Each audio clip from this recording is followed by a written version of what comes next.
از 3 апрел парвози ҳамарӯза ташкили хатсайрҳои нави парвоз ҳамаи ҳам пунктҳоро мефаҳмонам ки 2 моҳ ҳақ дошти ки штрафа биспоред.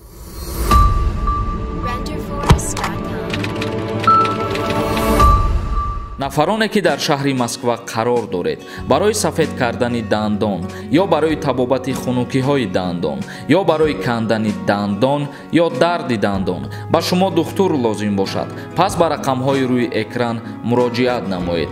ҳатман аз номи канали юристиҷей муроҷиат кунед.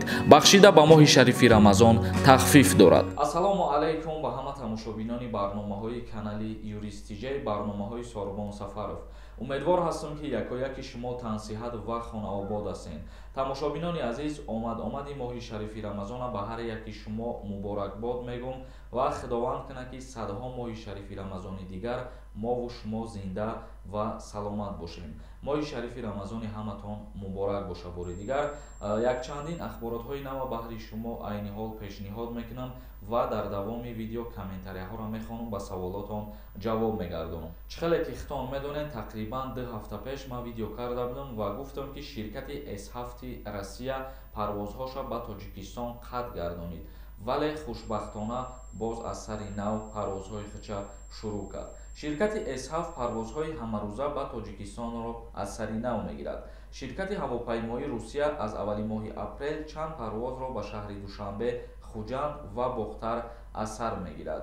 ҳамин тариқ аз 3 апрел парвози ҳамарӯза Москва-Хуҷанд, Москва аз сар гирифта мешавад ва 4 апрел бошад парвоз дар хатсайри Новосибирск, Душанбе, Новосибирск ва 5 апрел бошад Новосибирск ба Бохтар ва баръакс хати парвоз боз карда мешавад ва аз 7 апрел рӯзҳои панҷшанбе ва якшанбе парвоз дар масири ҳавоии Новосибирск-Хуҷанд, Новосибирск оғоз мешавад. яъне ки ширкат аз сари нав парвозоша оғоз кардагиай ба шаҳри Душанбе, Бохтар ва Хуҷанд метавонем ки озодона ба дили пар билет харидорӣ кунед. дигар ахбороти мо оиди президенти ҷумҳурии Тоҷикистон муҳтарам Эмомалӣ Раҳмон аз ташкили хатсайрҳои нави парвоз бо нархи дастрас ва ҷалби сайёҳон суханронӣ кард. дар маҷлиси ҳукумат масъалаҳое чун ҷалби бештари сайёҳон ва ба роҳ мондани хатсайрҳои нави парвоз баррасӣ карда шуд. супориши президенти ҷумҳурии Тоҷикистон муҳтарам Эмомалӣ Раҳмон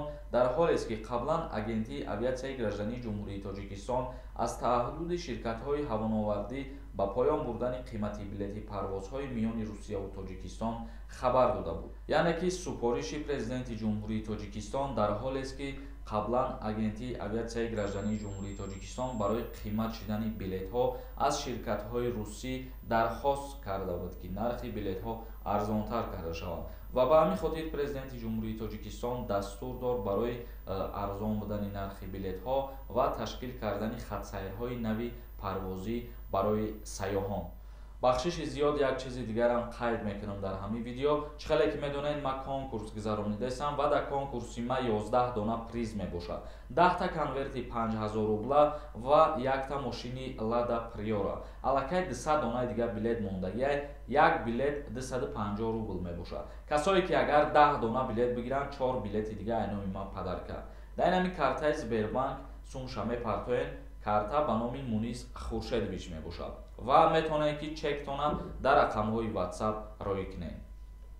Муҳаммад Акрамов нависонда: регистратсия ва прописка дар Россия мегуфти ака ягон беҳбудӣ меша ё ки не?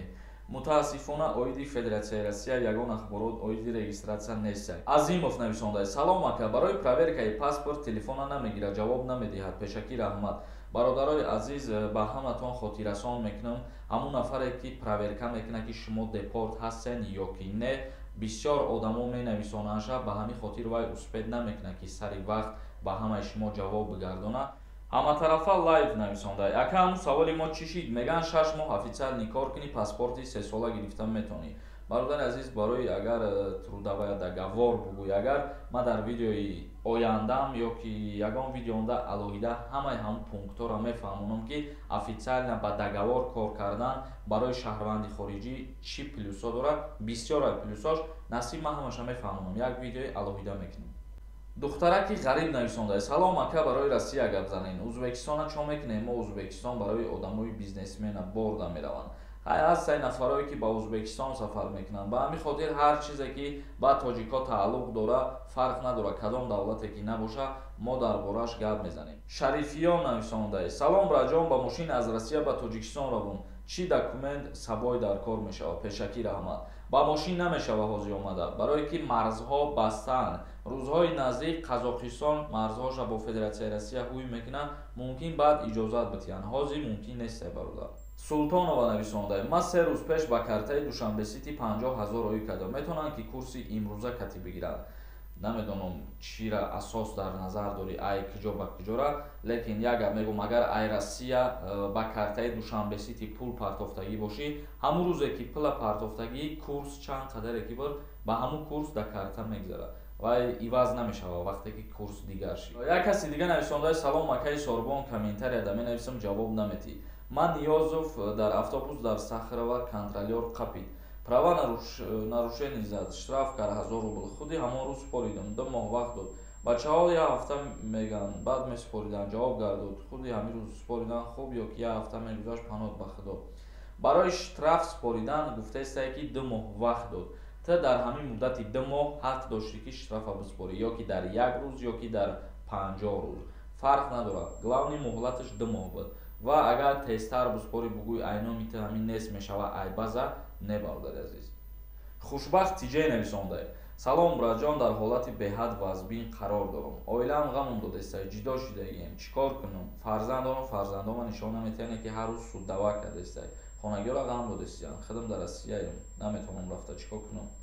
Бародари азиз, аз ҳамсарат вақте ки ҷудо мешавӣ, фарзанда нишон наметиҳанд мегӯй. Мисол худат дар Россияӣ. Дар ҳамин ҳолат метавонанд ки хонагиёи шумо аризаи даъвогӣ ба суд бинависонанд ба воситаи давернисти Т.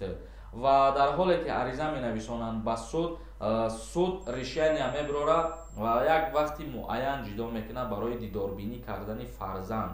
Анамун бибиш ё ки бобош ё ки бародари Т иҷозат мегиранд аз суд, дар ҳамун вақти соати муайян кардаи қонун метавонанд ки фарзанда рафта аз ҳолаш бохабар бошанд. Вале агар ту дар Тоҷикистон ҳам набошӣ, бояд ҳатман алимент биспорӣ барои фарзанд. Комрон Тиҷей нависондаи: салом брат, 15 сутка 10 сутка маҳкам мекунанд, доғи судӣ мегирӣ ё ки не, амира хушрутар фаҳмон. Не бародар азиз, и административни правонарушение мешава аллакай.